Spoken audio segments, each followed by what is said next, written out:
Sa mga katik vloggers, mga subscribers, bago sa kaluma, mga supporters, mga dumaan, dumalaw at bumisita sa channel, lahat ng mga viewers, secret viewers at silent viewers, magandang araw.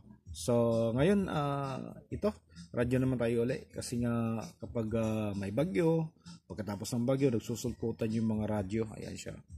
Pasensya na kayo, ngayon lang tayo nakabalik dahil almost 9 days na mga 8 days yata wala tayong kuryente at wala pa rin tayong internet line, kaya gagamit tayo ng data ngayon. So pasensya na kayo, hindi ko nadalo yung mga channel nyo, lalo na dun sa mga supporters natin, at wala man lang tayong bagong content. So, ito na muna after bagyo.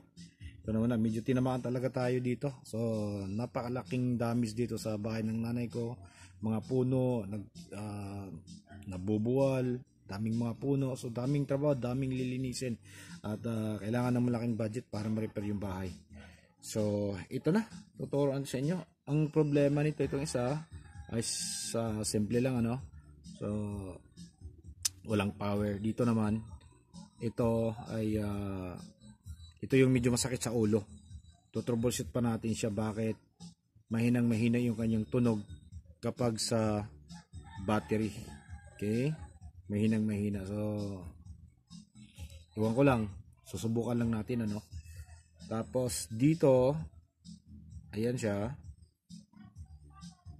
yung FM niya ay walang station. So bagong bagong bili lang. Okay, so walang station na masasagap yung kanyang FM. Yung EM meron. Okay, so kapag sa EM, subukan natin. Ito yung sa FM,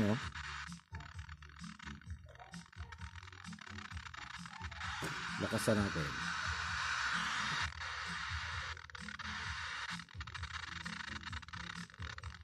Okay, so wala. Kapag nag-EM tayo, okay, so may stasyon na lumalabas sa EM. FM naman talaga walang masagap. So ang nakita natin, capacitor na naman. Okay, so capacitor na naman. First time natin maka-encounter na shorted talaga. Shorted yung isang capacitor dito. Katabi nito, so kulay puti yung white ceramic capacitor. Ganito yung kulay. So ito tinanggal din natin to kasi pinagdududahan din natin to. At nung tinisting naman natin ay buo naman siya. So ito, dito nang galing yung shorted, ayan yung hinang, tingnan nyo ng maigi. Okay, sinort natin yan, ayan siya. Okay, kaya kapag naka-short siya, kapag shorted yung capacitor dyan, ulitin natin. Kapag sa FM, walang stasyon. Okay, ngayon tatanggalin natin yan. Tanggalin natin, off natin to. Tanggalin natin siya. Ayan. Tapos on.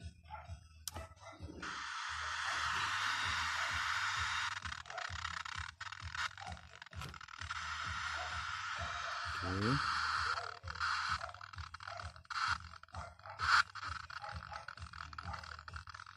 Raise muna natin yung antena.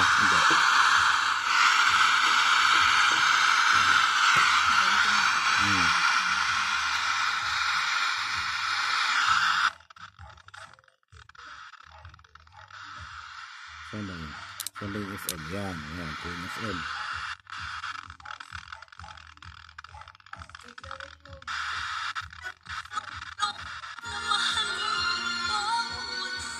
Okay. Ayan, so lumabas na yung FM nya. Ayan, nung tinanggal natin yung shorted, hanap pa tayo ng iba.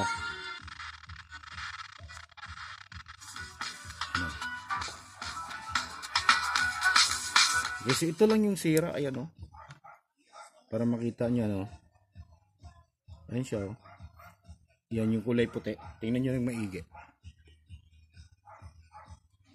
Test natin. So ito lang din yung lagi na lang tayong naiisahan dito sa mga ceramic capacitor na to. Okay, tingnan nyo yung multimeter natin, ayan, ayan, Di ba? Ilipat natin dito. Ayan. Ayan. So, baliktarin natin. Para makita yung likod. Ayan. Ayan, oh. So, shorted talaga. Ito lang yung problema kung bakit walang FM station na masagap. So, meron na tayo, nag-prepare na tayo kasi ito isa sa mga sirain tong chips na to, itong EM-FM 4-band radio decoder na IC. Yan. So, kaya meron tayong stock dito dahil lagi tayong nagpapalit ng mga ganito kahit doon sa mga iba't ibang modelo na malalaki. So, ngayon, yan lang yung nakita natin na hindi masagap yung kapasitor dito. Katabi, dalawang magkatabi na puti yan. Ayan, katulad nito, ayan, kulay puti, dalawa. So, yun lang yung sira. Okay? So, sana makakatulong pa sa mga technician na nakaka-encounter din ng ganitong problema na walang FM station. So, baka yung ceramic lang dito, yung kulay puti. Yun lang yung problema. Okay? So, hanggang dito na lang siguro tayo. So, maraming salamat. God bless at bye-bye.